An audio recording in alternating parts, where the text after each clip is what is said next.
하나님 말씀은 빌립보서 4장 4절부터 7절까지의 말씀입니다. 신약성경 322페이지 빌립보서 4장 4절부터 7절까지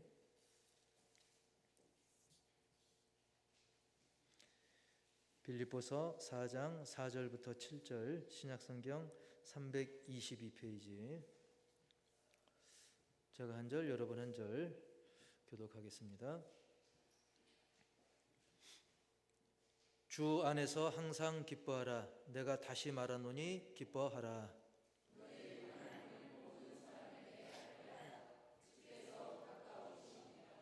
아무것도 염려하지 말고 다만 모든 일에 기도와 간구로 너희 구할 것을 감사함으로 하나님께 아뢰라. 그리하면 모든 지각에 뛰어난 하나님의 평강이 그리스도 예수 안에서 너희 마음과 생각을 지키시리라. 아멘. 할렐루야. 오늘 제목 시작. 기뻐하라, 기뻐하라. 반복해서 기뻐하라를 반복했는데 아까 찬양할 때도 우리가 나는 행복해요 찬양하지 않았습니까? 근데 그 찬양할 때 만약에 인상 팍 쓰면서 나는 행복해요 하면 어울리지 않겠죠. 그리고 그 찬양 가사 나오는 내용을 보니까 죄사함 받았으니, 그러니까 죄사함을 받았기 때문에 우리 신자들은 행복하다라고 고백을 합니다.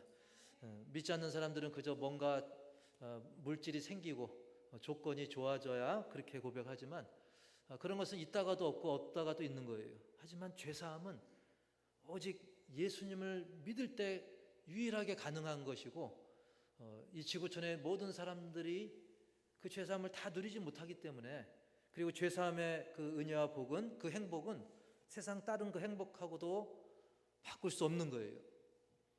믿습니까? 네. 다른 거 다 잘 됐는데 죄사함 못 받고 우리가 지옥에 떨어지면 얼마나 불행한 것이겠습니까?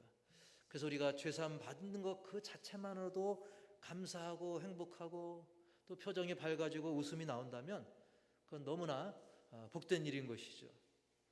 의학적으로, 과학적으로도 우리가 행복해하고 즐거워하고 웃는 것은 굉장히 도움이 많이 되는데, 여러분, 사람이 한바탕 크게 웃으면 우리 신체에 약 근육이 한 몇 개가 있을까요? 몇 종류가 있냐면 한 650개가 있습니다. 650개의 근육 중에 우리가 크게 한바탕 웃으면 그 근육 중에 무려 몇 개가 움직이냐면 몇 개가 움직일까요? 231개가 움직입니다. 그래요. 그러니까 웃기만 해도, 운동 안 하고 크게 웃기만 해도 231개의 근육이 움직이면서 그 여파로 오장육부, 특히 위장과 심장에도 좋은 영향력을 주면서 심장도 튼튼해지고, 게다가 우리가 제일 두려워하는 질병 중에 하나가 암 아니겠습니까? 그래서 다른 보험 잘 안 들어도 암보험 많이 든다고 하지 않습니까? 무엇보다 이 암에 대한 저항력도 굉장히 커진다고 합니다. 그래서 실제로 의학적으로 통계를 내보면 1분 웃으면 수명이 이틀 더 늘어난다고 그래요. 1분만 웃어도 이틀 더 산다고 그래요. 그리고 5분을 웃으면 몸에 좋은 그 엔돌핀 성분이 무려 시가 500만 원어치 정도가 생성이 된다고 합니다. 근데 한 5년 전인가에 500만 원어치였어요. 그러면 아마 지금 한 600만 원 정도 오르지 않았을까 생각되는데, 이제 공짜로 돈 버는 거예요. 1분 막 실컷 웃기만 해도 엔돌핀 500만 원어치가 생길 정도로, 그 정도로 웃음이 유익한 것이죠. 게다가 신기한 게 뭐냐면, 혼자 웃을 때보다 여럿이 함께 웃으면 혼자 웃을 때보다 무려 33배, 33배 정도 더 잘 웃을 수 있다고 합니다. 방에 혼자 있으면 잘 안 웃어지잖아요. 실없는 사람처럼 돼버리잖아요. 근데 같이 있을 때 33배 정도 더 잘 웃을 수 있고, 실제로 그 미국 스탠퍼드 그 대학교 실험을 해보니까 이 단체로 실컷 웃게 한 후에 그 신체 변화를 조사해 보니까 암 억제 호르몬이 무려 200배나 증가를 했다고 그래요. 실제로 그 암 억제 호르몬이 200배 이상 증가를 했다고 합니다. 그래서 그런지 몰라도 제가 이렇게 살펴보면 또 실제로 통계도 그렇고 여자분들의 수명이 대개 한 5년 정도 더 살더라고요. 대략 남자보다. 근데 억울할 게 없더라고요. 왜? 제가 보면 이렇게 여자분들이 더 남자보다 더 잘 웃으면서 얘기하고 심지어 더 모일수록 더 막 많이 웃으면서 이야기를 하더라고요. 지금 그 예배 때 보통 예배 때 표정도 평균적으로 그런 거예요. 물론 우리 호산학교는 남자분들도 밝을 줄 믿습니다.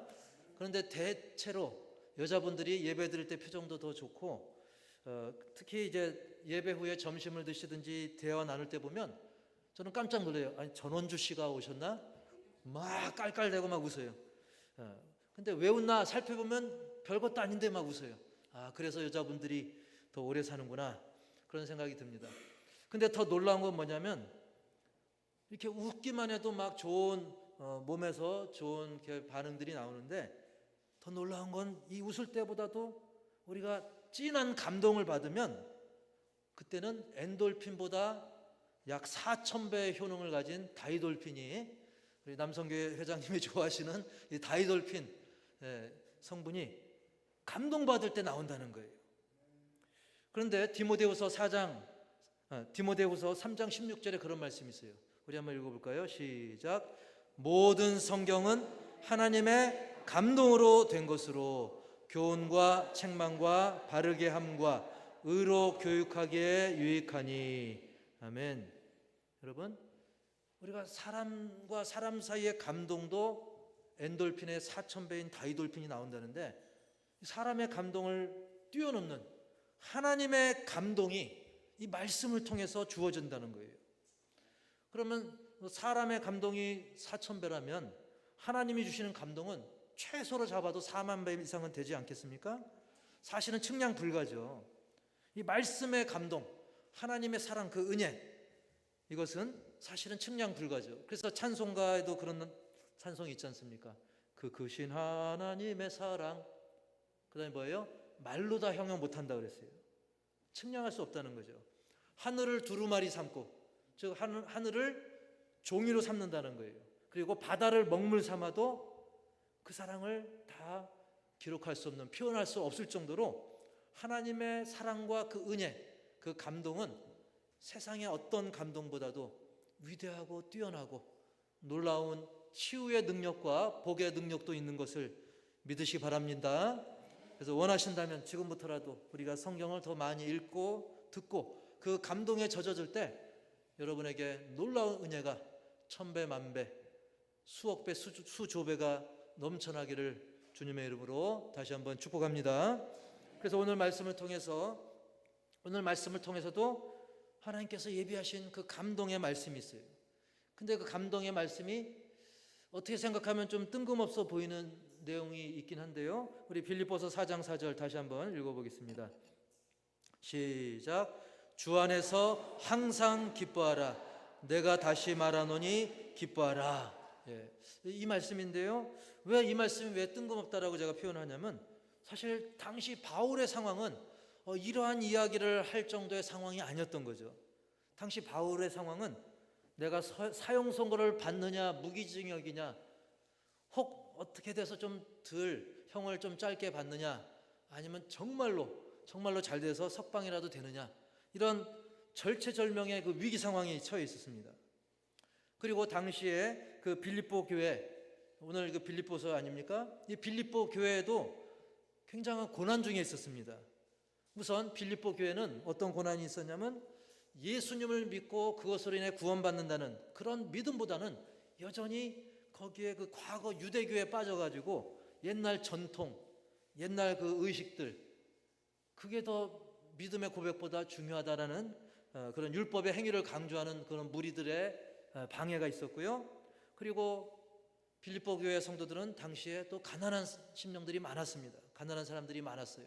가난의 고통, 게다가 교회 내 여러 가지 의견들이 다양하게 막 있으면서 서로 성도 간에 어떤 갈팡질팡하는 사분오열의 분열의 상황까지도 있었던 거죠. 이렇게 삼중고의 고통이 있었고 바울 자신은 지금 감옥 안에서 사형을 당할지 말지 이런 위기 상황에 있었어요. 근데 그런 바울의 하는 말이 뭐냐면 바로 주 안에서 항상 기뻐하십시오. 내가 다시 말하노니 기뻐하세요. 그런 말을 한 거예요. 사실은 빌립보 성도들을 향해서 그런 말보다는 우리 좀 인내합시다. 이겨냅시다. 우리 기도합시다. 물론 이런 말을 안 한 건 아니지만 특히 이 빌립보서를 우리가 읽다 보면 기뻐하라는 말씀, 이것을 단순한 권면을 넘어가지고 명령으로, 무엇으로요? 명령으로. 그것도 적당히 대충 하는 명령이 아니라 아주 강조해서 그 명령을 하고 있다는 거예요. 항상 기뻐하라고 명령하죠. 게다가 다시 말하노니 기뻐하라, 이렇게 반복해서 말씀하고 있어요. 아니 지금 감옥에서 지금 자기 앞가림조차 하기 어려운 그런 상황에 바울이 이런 명령을 하고 있다는 사실입니다. 물론 인간적으로 생각해 보면 말이 안 되는 그런 상황이지만 사실은 바울이 이렇게 말씀할 수 있었던 것은 예수님을 통해서 깨닫게 된 아주 놀라운 은혜가 있었기 때문에 이 말씀을 전할 수 있었던 것이죠. 자, 예수님을 통해서 그가 뭘 깨닫게 됩니까? 예수님은 정말 우리보다도 더 낮아지셔서 우리가 당해 마땅한 그런 고통을 다 겪으셨던 거죠. 그래서 더 심하고, 우리보다도 더 심하고 더 낮고 더 힘겨운 고통을, 심지어는 죽음의 고통까지도 다 겪으셨는데 그 죽음으로 예수님은 허망하게 끝난 게 아니라 결국 부활하셨습니다. 그리고 하늘 보좌 우편에서 우리를 위해서 우리가 누리게 될 저 천국의 장소를 예비해 놓으셨고 참 소망이 되셨다는 거예요. 그리고 더 놀라운 것은 그런 예수님을 믿을 때 우리는 예수님과 영적으로 연합이 되고 하나님의 자녀라는 자격을 얻게 되고 그 징표로, 예수님과 하나 되었다는 징표로 세례를 받게 되었다는 사실입니다. 여러분, 세례는 예수님과 하나 되는 그런 표인 것입니다. 그 결과 달라지는 게 뭐가 있습니까? 우리도 바울처럼 이제는 내 형편과 내 사정을 초월해서 주님이 주시는 그 기쁨이 넘치게 되면서 나도 기쁠 뿐만 아니라 내 주변의 영혼들에게 주 안에서 항상 기뻐할 것을 권면할 수 있는 그런 은혜까지 주신 것입니다. 과거에는 그렇게 할 수 없었죠. 내 형편이가 어떻고, 내 형편이 어떻고, 내 꼬라지가 어떻고, 이런 형편 타령하면서 남에게 권면 자체를 할 수 없었는데 이제는 내 형편과 상황을 초월해서 나도 기뻐하고 그 기뻐함의 은혜를 권면할 수 있는 그런 놀라운 은총을 저와 여러분에게 주신 줄 분명히 믿습니다.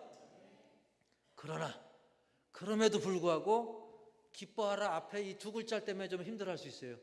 그래도 항상 기뻐하는 건 좀 어렵지 않습니까? 라고 이것이 좀 쉽지 않아 보이는데요. 그래서 오늘 말씀을 통해서 주 안에서 기뻐하라는 그 명령을 잘 따르기 위해서 우리가 마음에 새겨야 될 것을 한번 살펴보기 원하는데, 오늘 말씀을 통해서 뭐가 있는가 우리가 살펴보면 첫 번째로는 따라서 합시다. 기뻐함은 명령이다. 명령은 순종해야 돼요, 불순종해야 돼요? 순종해야 되겠죠. 어떤 목사님은 혹시라도 불순종할 수도 있죠 라고 대답할까 봐 질문을 그렇게 하시더라고요. 기뻐함은 명령이니까 순종해야 돼요, 순종해야 돼요? 이렇게 고르라고 하면 다 순종할 수밖에 없죠. 이제 그 정도로 우리가 예수님의 명령, 이 말씀의 명령 순종해야 되겠죠. 그래서 다시 한번 우리 4절 말씀 시작. 주 안에서 항상 기뻐하라. 내가 다시 말하노니 기뻐하라. 명령이죠. 자, 성경에서는 억지로라도, 명령이라 그냥 억지로 했는데도 복을 받는 경우를 우리가 볼 수가 있습니다. 이 구레네 사람 시몬이라는 이름이 많기 때문에 구별해서 이 구레네 시몬이라는 시몬이 있었어요. 근데 그가 우연찮게 예수님의 그 십자가 지고 가는 그 주변에 있다가 억지로, 예수님이 너무 힘드니까 자기가 감동받아서 한 게 아니라 저 안 되겠다, 저 사람 안 되겠다, 야 네가 좀 대신 좀 지고 가. 그래서 억지로 십자가를 졌는데도 그 이후에 그 아내와 그 아들, 루포라고 하는 그 아들까지도 예수님 믿고 구원받는 가정이 된 겁니다. 할렐루야. 게다가 그 아들은 나중에 그 로마서 16장 13절의 그 말씀을 통해서 우리가 보니까 바울의 귀한 협력자까지 된 거예요. 이 얼마나 큰 은혜입니까? 억지로라도 그 명예에 순종을 했는데 그가 억지로 한 그것이 계기가 돼서 그 가정이 구원을 받고 그 아들은 바울의 협력자까지 된 거예요. 하물며 우리가 하나님 말씀에 기쁨과 감사로 순종한다면 얼마나 큰 은혜가 임하겠습니까? 근데 그 명령이라는 게 하물며 다른 명령이 아닙니다. 하나님께서 우리에게 사도 바울을 통해 주신 명령이 다른 명령이 아니라 예를 들면 너 인상 팍팍 써라 그런 명령도 아닙니다. 바로 항상 기뻐하라는 명령이에요. 사실 우리가 영원한 벌에서 영생의 구원을 받은 것만으로도 그것만 가지고도 우리가 기뻐할 일 아닙니까? 그래서 나는 행복해요 죄사함 받았으니 그렇게 찬양하지 않았습니까? 그러고도 남을 일이죠. 그런데 또한 나로 하여금 뭔가 주를 위해서, 교회를 위해서, 그리고 주님이 사랑하는 영혼들을 위해서 작은 역할이라도 할 수 있다는 것, 이 얼마나 기쁘고 행복한 일입니까? 하나님 기뻐하실 그 일에 내가 아주 작은 것이라도 동참할 수 있고 함께 할 수 있으니 이 얼마나 큰 은혜란 말입니까? 할렐루야. 근데 그 일 중에 하나가, 하나님이 기뻐하실 일 중에 하나가 다른 게 아니라 기뻐하라는 거예요. 그걸 명령으로까지 반복해서 말씀하고 있어요. 여러분 나중에 기회가 있으면 빌립보서를 1장부터 4장까지 쭉 읽어보시면, 빌립보서 얼마 안 되죠? 한번 빌립보서를 마음 먹고 쭉 읽어보시면 무려 이 기뻐하라는 말씀이 그냥 10번 이상 나옵니다. 10여 차례 반복해서 나와요. 그냥 조용한 권면의 말씀이 아니라, 물론 조용히 권면해도 중요한데 오늘 보니까 명령으로 말씀하고 있고 그것도 여러 차례 반복할 정도의 명령이라면 이 얼마나 중요한 명령입니까? 얼마나 이 강력한 명령의 말씀입니까? 제가 바라건대 정말 여러분 복받기 위해서라도, 여러분 은혜를 더 받기 위해서라도 여러분 이 기뻐하라는 명령에 순종하셔서 기뻐하시기를 축복합니다. 이건 명령입니다. 거룩한 명령입니다. 복된 명령입니다. 저 잘 되려고 하는 게 아니라 여러분 복되시라고, 또 하나님 기뻐하시라고 거룩하고 복된 이 명령에 순종하시기 바랍니다. 예, 표정을 좀 더 밝게 하시고 기뻐하시기 바라고. 근데 두 번째로 어려운 게 뭐냐면 이 기뻐하라는 말에 이 두 글자, 언제 기뻐하자? 항상 기뻐하자. 예, 그냥 자다가 떡이 생겨야만 기뻐하고 뭔가 계좌에 뭐가 탁 X가 찍혀야만 기뻐하는 게 아니라, 물론 그것도 기뻐해야죠. 그것도 포함해서, 그것도 좋은 거니까 기뻐하세요. 그런 거 기뻐하는 게 죄가 아닙니다. 죄 짓는 거 빼고는 우리가 기뻐할 수 있어요. 근데 항상 기뻐하라는 거예요. 항상. 하지만 우리가 살다 보면 막 근심에 휩싸일 때가 있습니다. 그래서 기쁨과 상반되는 이 근심, 이 근심이란 말을 그 성경 원어로 보니까 상처를 주다라는 뜻이 있어요. 고통을 준다, 상처를 준다. 그래서 우리가 근심하게 되면 나에게도 마음과 육신의 상처를 줘가지고 그게 병이 될 수 있는 겁니다. 뿐만 아니라 주변 사람들에게도 상처와 고통을 전가시킬 수도 있어요. 마침 그 떠오르는 찬송 가사가 있는데, 찬송가 365장 외우기도 좋죠. 1년이 며칠이에요? 365일. 365장에 보면 마음속에 근심 있는 사람 누구 앞에? 주 예수 앞에 다 아뢰어라. 근심이 있으면, 여러분 우리가 근심 안 할 수 없잖아요. 살다 사람이니까. 근데 중요한 것은 그 근심이 있을 때 다윗이 그랬던 것처럼 주님 앞에 다 아뢰시기 바랍니다. 근심이 고여 있다면, 계속 고여 있고 그걸 빨리 처리하지 못하면 마치 우리가 음식물 쓰레기 계속 방치해두면 막 거기 벌레가 꼬이잖아요. 내 마음속에 어떤 근심이 있다고 한다면 다윗처럼 주님 앞에 다 쏟아놓고 기도할 때 근심은 사라지고 놀라운 기쁨이 샘솟는 줄 믿습니다. 비록 상황이 녹록치 않아도 사망 권세 이기시고 부활 승천하셔서 저 천국에 나 있을 곳을 예비하신 그 예수께서 내 구주가 되심을 확신할 때 우리는 바울처럼 항상 기뻐할 수 있는 거예요. 게다가 우리 예수 믿는 사람들은 돌아갈 집이 있는 사람이에요. 따라서 합시다. 나는 돌아갈 집이 있다. 네, 물론 세상에서 우리가 돌아갈 그 집뿐만 아니라 우리 영혼이 돌아갈 집, 우리 영혼이 돌아갈 저 천국의 집이 예비가 된 거예요. 그것만 가지고도 우리는 기뻐할 게 남아도는 것이죠. 게다가 나를 너무나 사랑하셔서 물과 피를 다 쏟으신 주님을 위해 내가 뭔가를 할 수 있는 것 자체만으로도 영광이고 그 은혜를 조금이라도 갚을 수 있는 기회인데 다른 명령도 아니고 기뻐하라는 거예요. 그 명령 우리가 순종 못할 이유가 전혀 없는 것이죠. 이 명령 또한 우리가 아멘으로 순종하셔서 항상 기뻐하시기를 축복합니다. 따라서 합시다. 항상 기뻐하자. 항상 기뻐하시기 바랍니다. 예. 그래서 잠언 15장 13절 보면 우리가 막 기쁨으로 주의 일을 하게 되면 얼굴에 빛이 나게 돼 있어요. 시작. 마음의 즐거움은 얼굴을 빛나게 하여도 마음의 근심은 심령을 상하게 하느니라. 아멘. 우리 심령 상할 근심하지 말고 우리가 기뻐함으로 우리 얼굴이 빛나시기 바랍니다. 실제로 주님의 몸된 교회에 나와서 예수님을 믿고 복음 가운데 살면서 얼굴 표정이 달라진 분을 저는 많이 보는데 특히 우리 호산나 교회에서 많이 보고 있습니다. 따라서 합시다. 그게 접니다. 여러분 모두에게 이런 마음의 즐거움으로 진정한 즐거움으로 얼굴이 빛나길 축복합니다. 빌립보서 4장 6절에도 7절에도 이렇게 말씀하잖아요. 시작.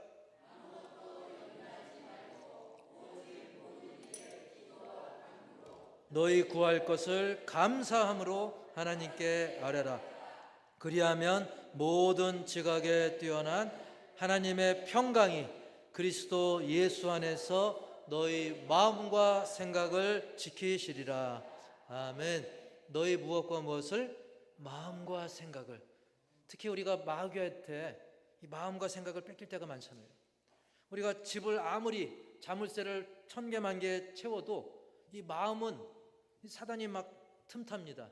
이 생각을 틈탑니다. 그때 우리가 염려하지 말고 모든 일에 기도할 때, 간구할 때, 그리고 우리의 구할 것을 불평이 아니라 감사함으로 하나님께 아뢰면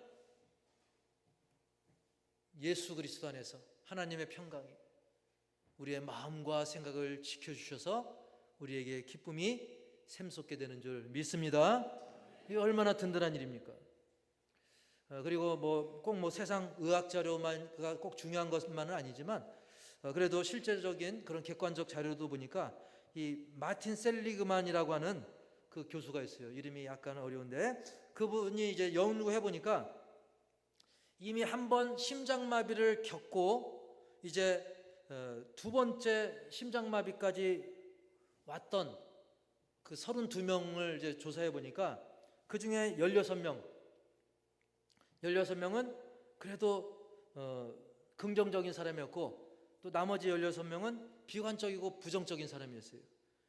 그런데 그 비관적이고 부정적이었던 16명은 무려 16명 중에 15명이 사망을 합니다. 한 명 빼고 다 죽은 거예요.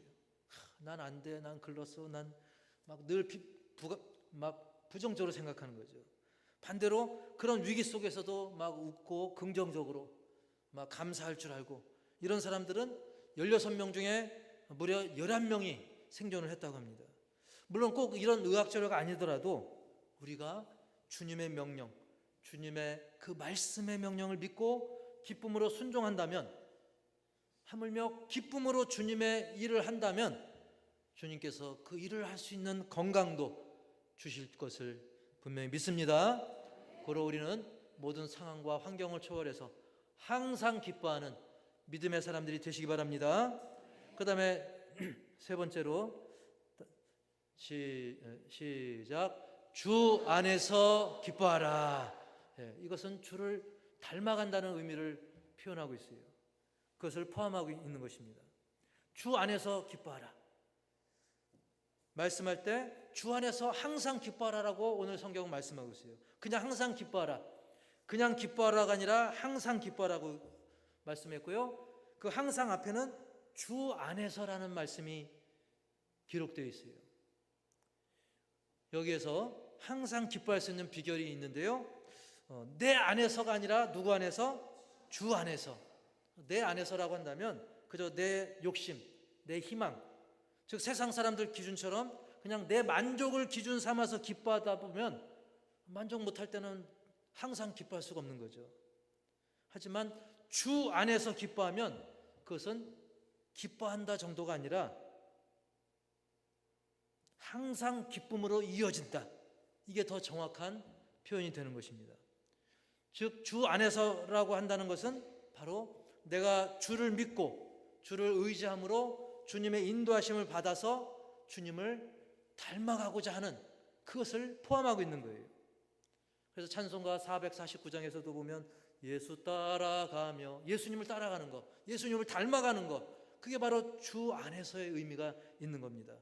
예수 따라가며 복음 순종하면 우리 행할 길 어둡겠네요, 환하겠네요? 환하겠네, 환해진다는 거예요. 그래서 예수 안에 즐겁고 복된 길이로다. 할렐루야.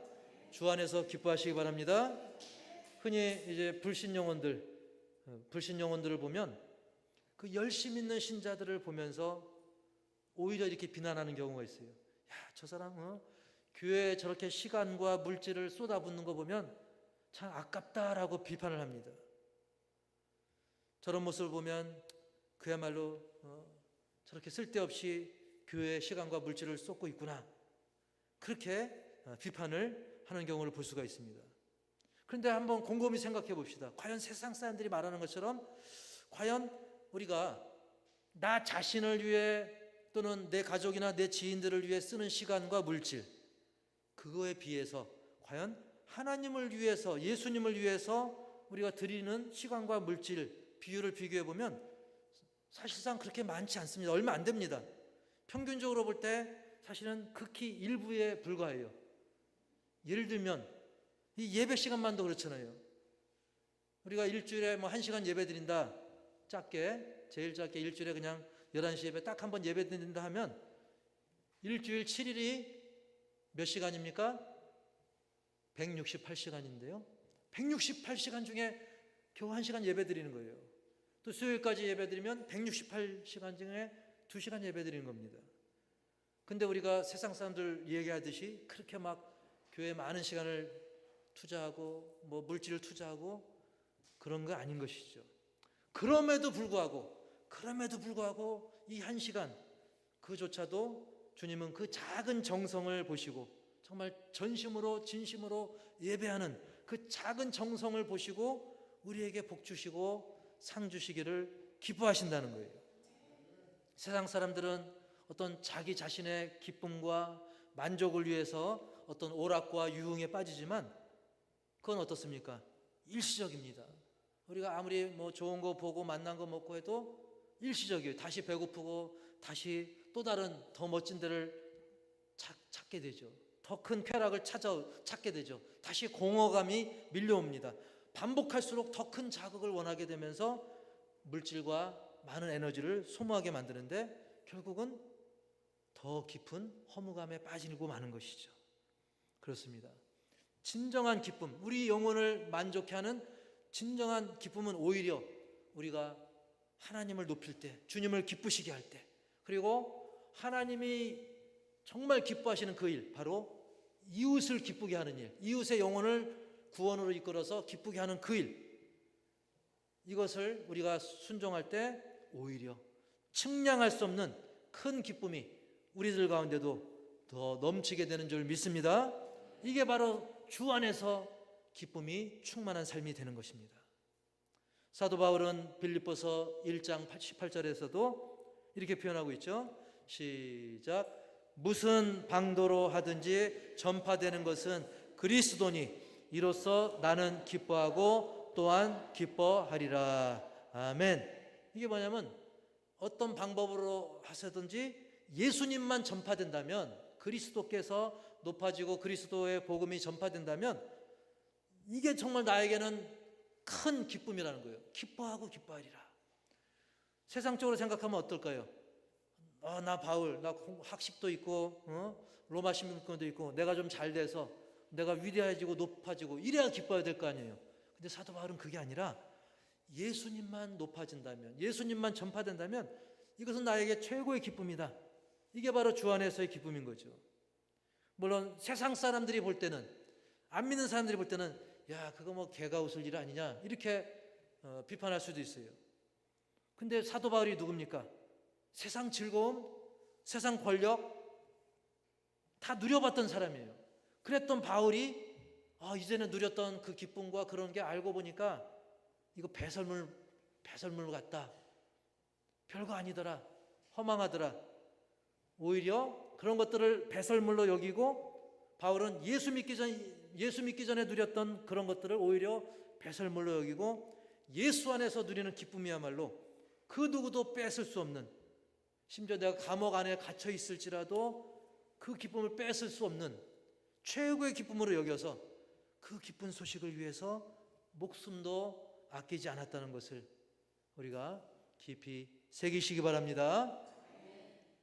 이제 바야흐로 가을의 정점이죠. 이제 가을의 정점을 지나면 가을 다음에 뭡니까? 겨울이죠. 겨울 향해서 우리가 서서히 가까이 가는데 우리 인생도 그렇잖아요. 항상 푸르지 않죠? 우리 인생도 겨울을 향해서 가면서 마치 단풍이 들고 또 낙엽도 지면서 인생의 그 허망함을 향해서 막 속도를 점점 내면서 달려가는 이때에 우리는 진정한 가치가 무엇인가? 진정한 기쁨이 무엇인가? 그것은 오직 예수님 안에서만 우리가 유일하게 누릴 수 있다. 이 사실을 더 깊이 새겨서 우리는 세상의 어떤 가품 기쁨, 짝퉁 기쁨, 그게 아니라 진짜 기쁨, 진정한 기쁨, 주 안에서의 기쁨, 항상 기쁨을 나도 누리고 우리 가족도 누리고 주변에 죽어가는 영혼들, 이웃들, 세계 선교 현지에서까지도 누릴 수 있도록 전파하시고 기도하는 우리 기쁨의 공동체 모든 가족들이 되기를 주님의 이름으로 간절히 축복합니다.